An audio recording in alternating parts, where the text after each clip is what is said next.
sa lahat, hahanap ko na kilalanin ako ng buong bayan. Kaya naman pagsasikapan ko yun.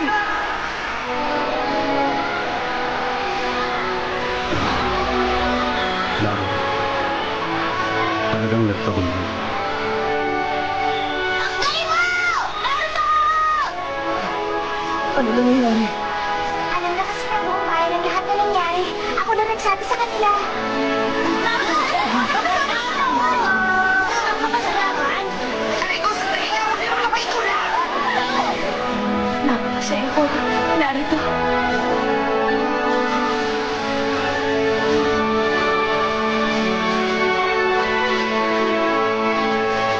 Teka muna! Ginawa ako! Umas ako na. Hindi ka man na nag-iingat. Wala isip!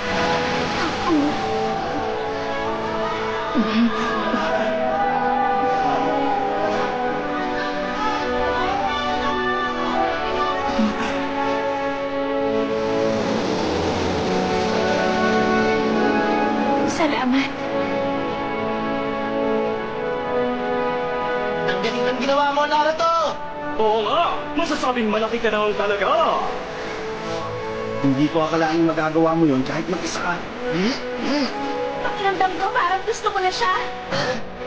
Napahanga ako ng Naruto. Iba kasi talaga siya. Yan ang klase ko si Naruto. Talagang malaki na abot niya sa akin.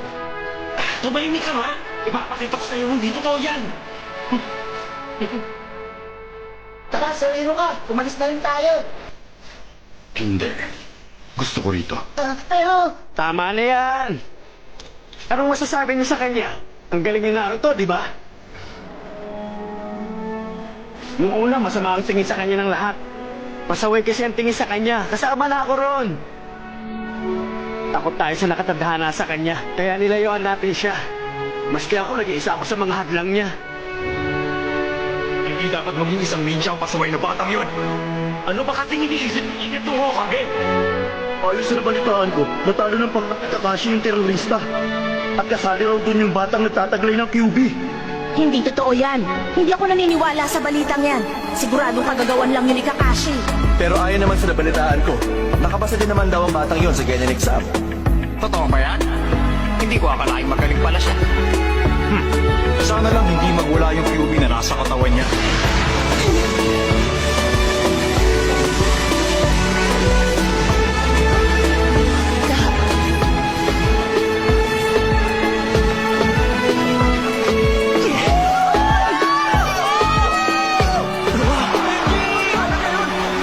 Yun yung batang pasaway, di ba?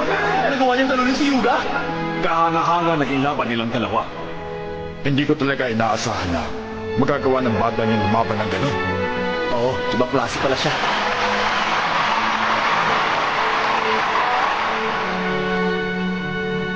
Kahit ganun, kahit minsan hindi siya sumuko sa kahit anong laban, naging tapat siya sa pagiging isang ninja. At kahit medyo tumagal, dumating din ang panahong nagawa rin natin siyang tanggapin.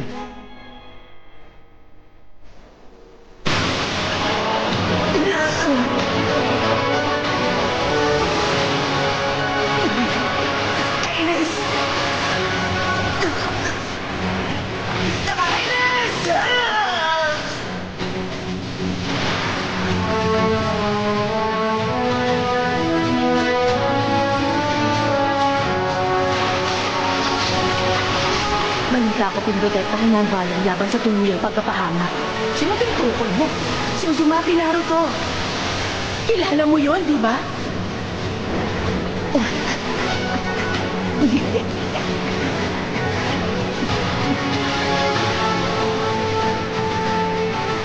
Sa wakas, napili na rin ang ikalimang Hokage. Makakahinga na tayo ng maluwag. Salamat kay Master Jiraiya at kay Naruto! Totoo bang nakipaglaban din siya kay Orochimaru?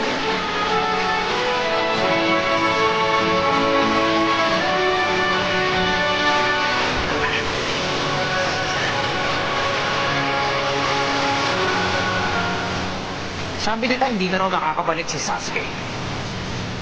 Sana naman hindi masyadong apektado ng si Naruto. Alam niyo ba, isang grupong nagkakalangakats ang umahabol sa Jinchuriki. Ibig sabihin, pati si Naruto, hinahabol din nila.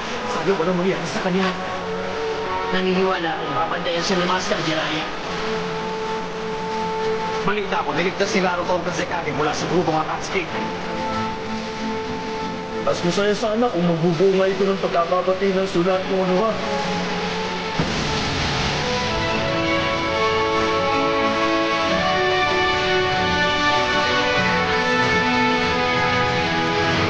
Pinaslang si Master Jiraiya ng mga kasapi ng Akatsuki! Ayos lang kaya si Naruto? Si Naruto pala ang huling binilinan ni Master Jiraiya. Sana huwag siya mawala ng loob. Dapat sumugod na siya ng sumugod kagaya noon. Ngayon, iba na ang lahat. Nagtitiwala na tayo kay Naruto. Mataas na ang pagtingin natin sa kanya at pinagdarasal na natin siya. Masasabi ko na bago nga niya ang puso, isipan ng maraming tao dito sa bayan natin. Nangyari yan dahil ginawa niya ang lahat.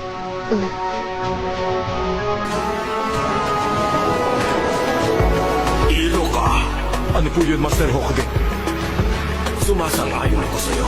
Pero kung tutuusin naman talaga, napakalaki ng pagkakatulad yung dalawa.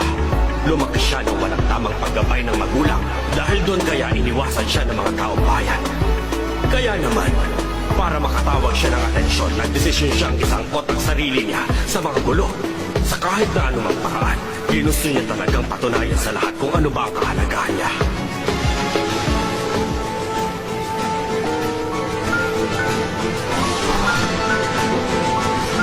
Ayon sa narinig ko, ang gusto raw ng ika-4 na Hokage ay ituring ng lahat si Naruto bilang isang bayani.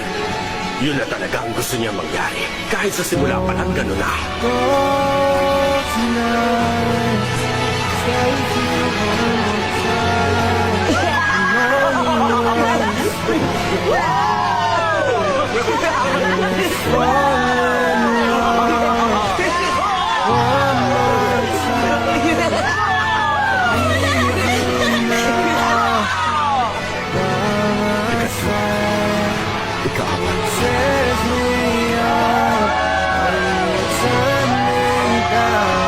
Nasa harap na namin lahat ngayon. Ang isang bayani.